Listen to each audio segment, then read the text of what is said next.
Hello, my name is Jacqueline Schindler. I'm a family nurse practitioner and member of the education team at Northwell Health. Welcome to our organization.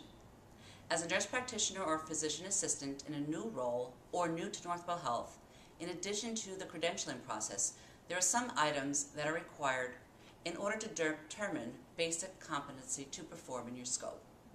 During orientation, you will be demonstrating skill in completing two components of the comprehensive health assessment: respiratory and cardiovascular.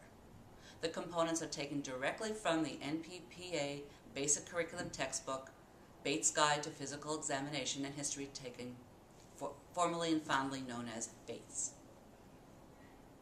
That said, you have been provided with a two-page study guide to review the expected actions for examination. That study guide looks like this. Okay. Please note that the longer physical assessment study guide in your packet, about 13 pages, looks like this, is to bring to your site. Okay. It is a less formal process. Whoever is your preceptor can fill this out over a period of time when you have the opportunity to perform the particular type of assessment in the clinical area. Many people, both experienced and new to the profession, experience some level of anxiety or worry over performing in a simulation laboratory.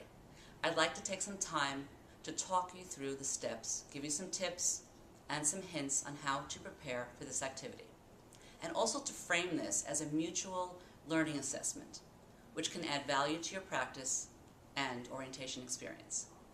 First of all, there are no surprises or new skills.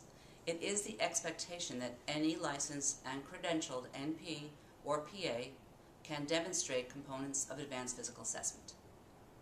Take time to review the study guide. Okay? This should increase your confidence and your performance. It is understood that working with a mannequin has limitations. Not all sounds or areas are equal to the anatomical presentation of a human.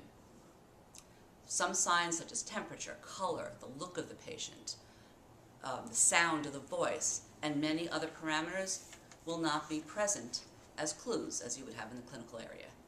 Some people say it doesn't feel real, so perhaps your responses will be different. In simulation, you'll not have the benefit of your medical record, whether it be on paper or on computer. So if you forget a certain assessment parameter, your page or your screen would have served as a reminder is not there. We understand that. So you are going to do the best you can. If you omit or forget something, we'll discuss this in the debrief. If it was admitted because you just forgot or felt nervous, but are skilled in the area and generally use this skill in practice, no worries. If a particular assessment tool was left out because it isn't part of your repertoire or you don't really know how to do it, our discussion will center on how to practice this skill and when to appropriately use it when you're seeing patients. The idea is that you can have these skills in your toolkit to be utilized as you see beneficial in the clinical situation. So let's look at the guide. You can take this out and you can follow along. And I'll highlight the areas that people often forget, so pay attention. Although this is a cardiac and respiratory assessment, you still need to perform some basic activities and assessments that are done with any patient encounter. Introduce yourself, wash your hands, make sure you wash in and out, and properly ID the patient by asking he or she to state and spell the first and last name and the date of birth. This is essential.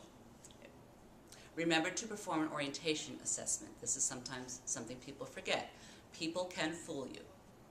You will actually perform hands-on vital signs, and another clue, remember the neck. You're going to assess for JVD, although on the mannequin you won't see actual JVD. You'll articulate this and show us how you would do that. This can give vital information about the status of the cardiac system and if there's any overload. Also check to see that the trachea is midline by viewing it and feeling it.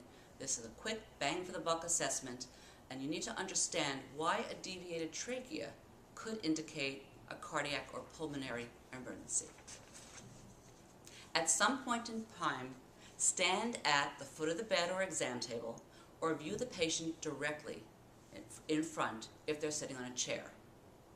When looking for equality in bilateral movement or form, perception can be skewed if you're standing on the side.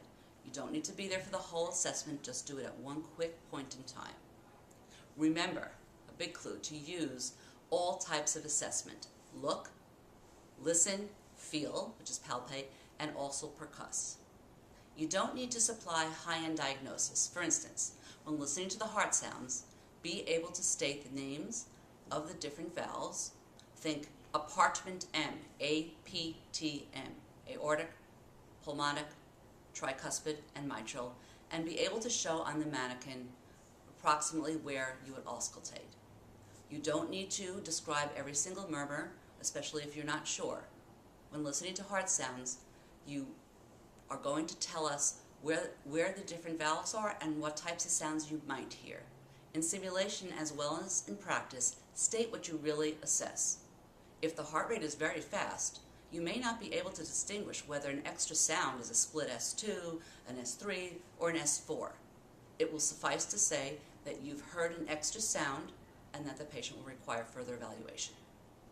Look over the core measures. You will be asked to discuss these in debrief. And remember patient safety.